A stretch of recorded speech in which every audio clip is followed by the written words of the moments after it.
And we are back. The question is, are you wounded or not? And the coaches, they're sharing with us actually how we can actually overcome these wounds that we have by tapping into healing. Here I am at home, coaches, right? And I realize now that I'm actually wounded. What do I do? What is the next step that I gotta do? What tools can you share with the viewers out there for them to tap into this healing? So I would say for that, the reason why we're here as coaches, you know, the concept of healing for South African people, especially psychologically, is a fairly new one. That's true. Not everything needs a physical doctor. Not everything in life needs bomalume. You know, not everything needs your friends, because they're also stewing most of the time in the same situation that you are in, or different situations. That is why coaches are here. You would need then to look at your triggers first. Do I have a wound? We've addressed that. Yes, I have a wound. Then you consult with a coach or seek some help.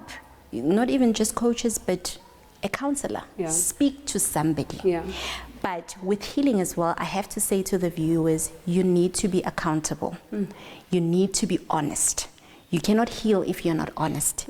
You cannot heal if you say, oh, they did all these things to me. Yes, when you were a child, these things happened to you. But as an adult, what role did you play? Because it takes two to tango. It takes two to tango. We see the signs, we ignore them. We see the signs, we don't want to address them. We take substances, we take drugs, we take alcohol, we sleep around. Sleeping around is not because a person is addicted to being promiscuous. It's actually a result of somebody who feels unworthy. Now people have just made it fashionable and cooler to say, I don't care, I sleep with whoever. Neo shared something the other day about people crawling into you. I responded and I said, stop letting people crawl into you, because what happens is you are mixing the very same, so you're mixing your wound with your wound. So we are a bunch of people that are walking around broken, and we're intermingling with each other through sex, which is also a topic. Another topic. For another day. So it's very important for people to get help. Once you see your triggers, once you see a pattern, we were talking about it earlier on before we started shooting, to say generational curses are nothing but repeated behavior. In the spiritual context, they are fueled by a spirit. But in a psychological context, it's just behavior learned. So your mother was abused, your mother didn't have a steady boyfriend or whatever.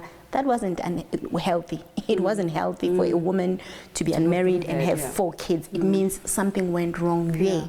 We then learn these behaviors and we continue with them. We make it a norm. We make it a norm. It's part of us. It's who we are. You know, we have children and they have no fathers, or you have a boyfriend that beats you up.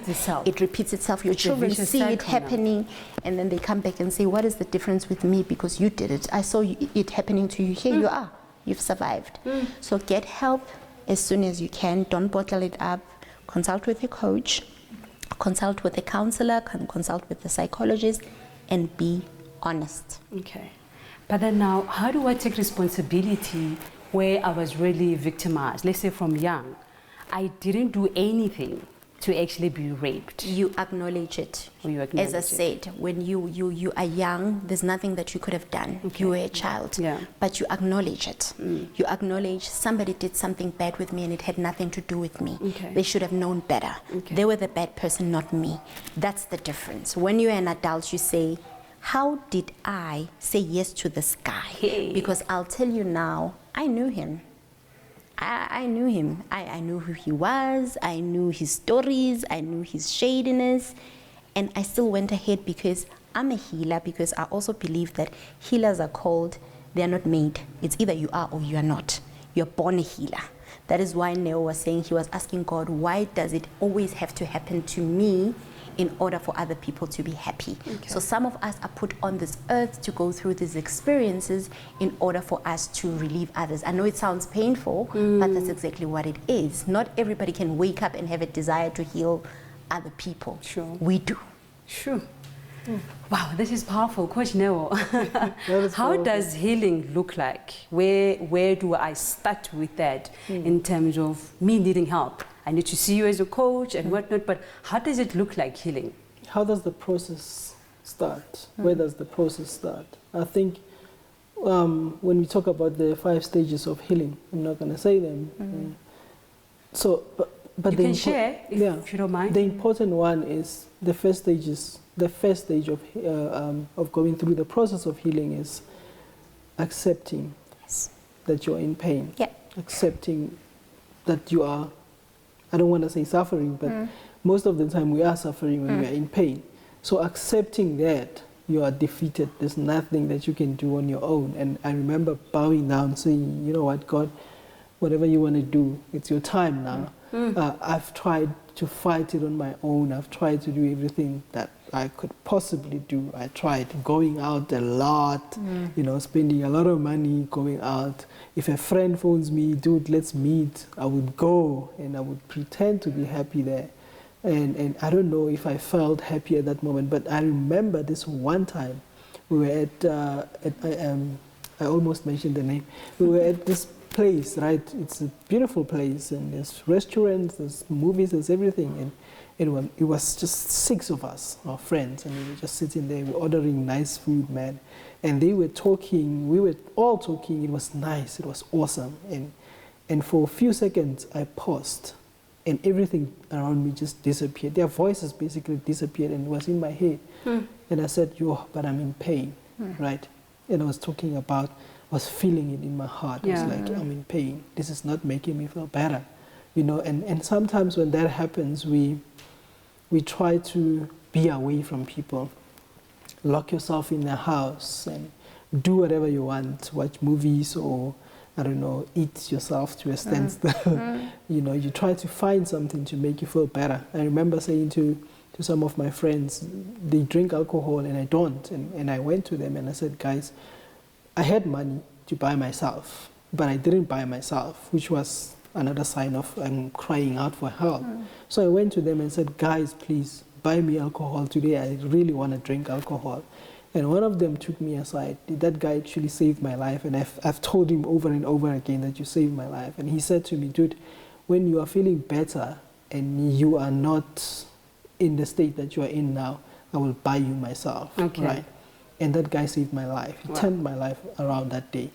So my point is, we are trying to feel our pain with things. We try to find things. We try to travel a lot. There's nothing wrong with traveling a lot. It even makes me feel better. But we try to find things to replace the pain instead of dealing with the pain. Now, how do we deal with the pain? We deal with the pain by facing it right through, right? If you're in pain, say, yes, I'm in pain. If somebody says, do you want to talk? Say, yes, I do want to talk. Right? It's not always that you want to talk, but when there's an opportunity to talk, talk. And also, people that are in your life also needs to understand that when you want to talk doesn't mean you need advice. Sure, yeah. You just Sometimes you just want to talk. And before I lost a loved one, I didn't understand that either. I thought that saying, I can say wise words sometimes. I can say hard-hitting words. And sometimes you think those words are necessary. Tori, so something happened to you and I come, I'm Nell, I'm the coach. I'm going to tell you how God is going to save you. I'm going to tell you how time will make you better. I say it even in that nice English. And I feel better that I said those nice words to you. But you're living there like, what the hell but happened? I didn't tell this guy what I wanted to tell him. I didn't tell him everything. And we interrupt those people. We try to make it look this is so amazing, right? What you guys are sharing is so amazing, but unfortunately we are out of time. But I want to know, where do we get hold of you? How do people get I'm on Instagram as Neo the author. Well, on Facebook I'm Patrick Neo the soul healer, Mabileza, and on Twitter I'm Neo Zara, Neozaar. Lovely. Coach? I am on Instagram as Zandimbata1013, and on Facebook I am Zandimbata, or you can find me on my page, which is Fix Your Crown. They can also WhatsApp me on 078-571-8333. Wow. It's been amazing, it's been lovely, it's been real. I see the authenticity in this whole thing, and I'm feeling it as well. And I'm hoping the viewers at home as well, they're feeling what I'm feeling. Because basically they are saying that healing is actually a process. It's a process. You determine the time when you want to heal. And it's been very much amazing, and I hope you guys will give yourself time to go through the process of healing until we meet again on Unleashing Your Potential.